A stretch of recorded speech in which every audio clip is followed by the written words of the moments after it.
Hey there, crafty friends. It's Tina the Scrappin' Rabbit, and it's time for another Stamp Anniething release. And so I wanted to share with you what is being released today, available in the shop right now. The first stamp set is this adorable Norma Jean. You're iconic. Isn't she just too cute? I just love her. The next stamp here is Erin. You can do it. And then so you get some really cute sentiments here. I'm falling for Uke. Catch you later, and you can do it. And then you get the little ukulele with him. So super cute. And there is available the coordinating dies. I like to tuck mine behind my stamp set. And so that is the second stamp. And then the third one, my most favorite here, is Jeannie Make-A-Wish. And she is so stinking cute. And then she comes with the little Jeannie bottle. There are 2 dies and 1 stencil being released this week. And this first one here is Miss You. So you get the words Miss You. And then the second one is called Quilted Card Matte. And then the stencil for this week's release is called Retro Connected Circles. So these are the products that are available for purchase in the shop right now. And so I'm going to go ahead and make my design team projects using this release. And I did already stamp and color the images. So let me share with you how they look. So this is the first girl right here. Norma Jean, You're Iconic. And then for the You Can Do It, little guy there, I colored him up and added his little ukulele. And then for the little Jeannie girl, I colored her up as well as added her little bottle. So now I got to figure out what I'm going to do and how I'm going to put these together and for my 3 different projects for this release. For my first card, I decided I wanted to use this Warp Galaxy stencil, and that comes from the stamp Anniething Galactic Love Grab and Go. I'm also going to use this Nouveau glitter paste, and I'm going to spread it over my stencil. I did use some painter's tape to create a little arch so that I could get the shape that I wanted for my card. And I did use Bristol Smooth cardstock as well on this rectangular stitch die panel. It dries really quick, and I use this black card base, and I also decided to use this gold foil layer because I felt like it made her hair, it really complemented her hair. And then for the sentiment, I'm going to use some VersaFine ink with some clear embossing powder, and I'm going to go ahead and stamp that sentiment into the upper left-hand corner. And I do like to use my powder tool when I'm embossing, and that helps to keep the mess to a minimum when you're stamping. So I think You're Iconic is just the perfect sentiment for this image. And then I get my little heat tool going, and once I have it warmed up, I'm going to go ahead and melt that powder.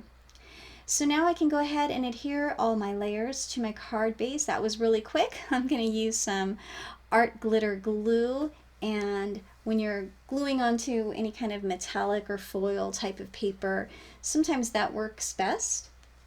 And so I'm just going to go ahead and get those layers down and use the glue again for my top folding card base. And I can easily clean up a little mess with my little pokey tool if the glue should ooze out. And for the back of her, I'm going to pop her up using this double-sided adhesive foam tape. And I want to make sure that I get some good coverage so that she doesn't have any bent edges. Once I get all of that down, I'm going to go ahead and add some of that glue because I'm not gluing her onto a flat surface, and I want to make sure that she's on there securely. Now it's time to add some more bling because after all, diamonds are a girl's best friend, and I have these teeny little rhinestones that look like diamond studs for her little earrings, and I think that it turned out so cute. And then in my stash, I also have these rhinestone stars, so I'm just going to stick those around the sentiment to give it a little extra something. And as sparkly as this card is, I decided I wanted to give it even more sparkle using my sparkle marker, and I'm going to go over her dress a couple times, and that's going to give her extra sparkle, and she just shimmers and shines, and I think this card turned out so pretty. For my second card, I'm going to use the quilted card mat layer, which is a full A2 size, so it's going to cover the complete front side of my side folding card base. And it really does have a nice effect, and I like this pattern paper that I chose from my stash to coordinate with the colors that I used with the Copics. And all I did was cut out some rectangular strip layers, and I cut out a die cut circle, and then using my art glitter glue, I'm going to go ahead and glue together these panels. It's a simple design, but I think that it works nicely between the quilted card mat die and the coordinating pattern papers. So I noticed that the little strip is kind of hanging off a little bit too much, so I grab out my little Creative Memories ancient little paper slicer, and I just cut that little sliver off, and then it fits perfectly. I'm trying to figure out what else I can do, and so I find this little banner die using one of the Stamp Anything Builder dies, and now I'm just trying to figure out which sentiment I want to use. I felt that that little banner balanced out the design, and so I finally decide to use the "You Can Do It" sentiment, which I think is so cute, and I'm going to stamp and emboss it using some VersaFine black ink and some clear embossing powder. And once I get my heat tool ready and warmed up, I'm going to go ahead and melt that embossing powder so that I can adhere it onto my card layers.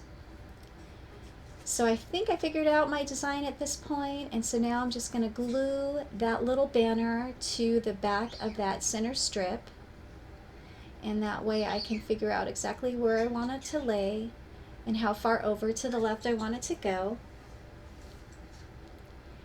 And then once I have that figured out, I'll go ahead and glue it to the card layer there using the art glitter glue. And once I have that centered, I can add that circle strip, but I think I'm going to also want to pop him up to give him some dimension.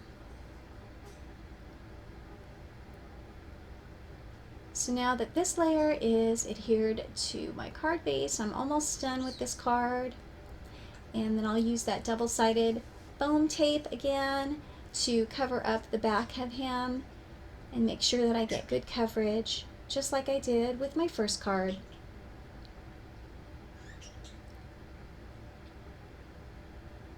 And it can be tedious, but it is definitely worth it because you don't want those little edges to get bent down when you send it through the mail.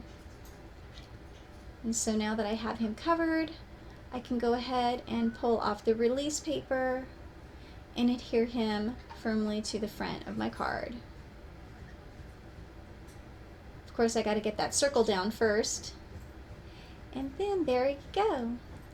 And then I figured that was good for this card.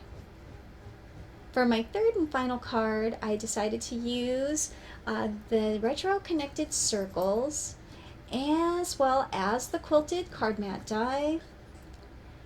And the Shaker Basics set number 1, I wanted to use that rectangular cut as well as the frame. And I cut all my pieces out in white cardstock.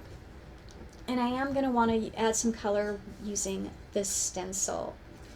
So I picked out the Shaded Lilac, the Dusty Concord, and the Peacock Feathers Distress inks. And I want to go ahead and emboss a sentiment to my Bristol Smooth card layer before I go ahead and ink it up. And I'm going to use some Lawn Fawn white embossing powder since it will offer a resist, and then it will come through underneath all the color that I do put on. So using some Versamark and that white embossing powder, I'm going to go ahead and sprinkle that on there. And then I'll heat up my heat tool, and once I get that nice and hot, I'll go ahead and melt that embossing powder. And since it's white, you're not going to really be able to see it too well, but it'll pop through just fine once I get the ink over it. So I get my stencil and I'm using some painter's tape to tape it down, and since I know I'm going to put that frame over it, I'm not concerned about having any white edges. I start to use one of my little foam dabbers, and then I realize that I have these brushes that Annie sent me, and she sells them in the shop now, and they come with that cute little top. And I'm going for some darker colors, and so you're gonna see me do lots of layers of ink on this. And I am really enjoying using these brushes. I used 2 brushes, one for the 2 colors of purple and then one for the peacock feathers. However, I did accidentally dip the blue into the purple, so I actually created a 4th color and unintentionally. And like I said, I'm really wanting to go for a darker color, so I'm just going to continue on adding more and more ink. And I'm not exactly sure at this point what the design I'm going for is, so it's just kind of a random color in the blues and the purples of how I colored my image using my Copics. I really like using these brushes. They really do go on smoothly and you don't have any kind of edgy marks with them. So I'm really glad that she sent those to me for me to try. So once I feel like I have enough color, then I can go ahead and check it out. And you will see a white contrast once I peel it up. And I did go over it with the lighter colors just to kind of get rid of some of that white. I'm using that top folding card base, and I'll go ahead and adhere that quilted card mat die to the front of my card.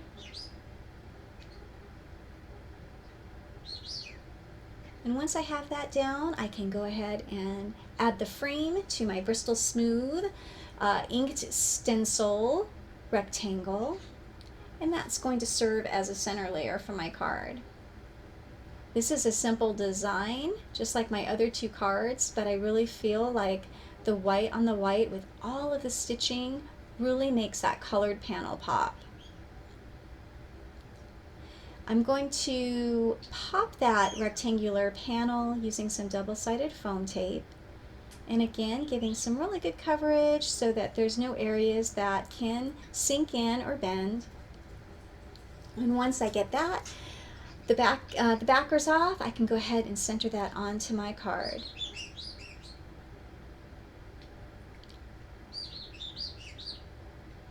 That's little Maui chirping again in the background. Now, since I'm popped that panel up, I'm not going to pop her up, but I am going to add some foam to the edges where she's sticking off of the panel, and then I will glue her using the liquid glue. I'm trying to keep away from too much dimension on my cards because it does make it more expensive to mail them, and I find myself mailing out more and more cards these days, and so it's nice if they can fit into a regular envelope. I want to use some of these iridescent sequins to add a little bit of sparkle. And then I'm going to add some of this Crystal Nouveau drops. And I do have these Nouveau glitter markers as well. And I had it in the teal and in the green, and I decided to use the green just to add it to her little hairband as well as her cute little outfit, just giving it some glittery accents, and also some on her little shoes. And I really felt like it added that extra glitter to make it really pop. So here is the release, everything that is available currently in the shop. I used everything except for that Miss You die. I'll have to use that for my next project. And here are the 3 cards that I made. I want to thank you so much for watching. I hope you liked my video. Please leave me a comment and give me a thumbs up. And until next time, have a great day and happy crafting. Bye for now.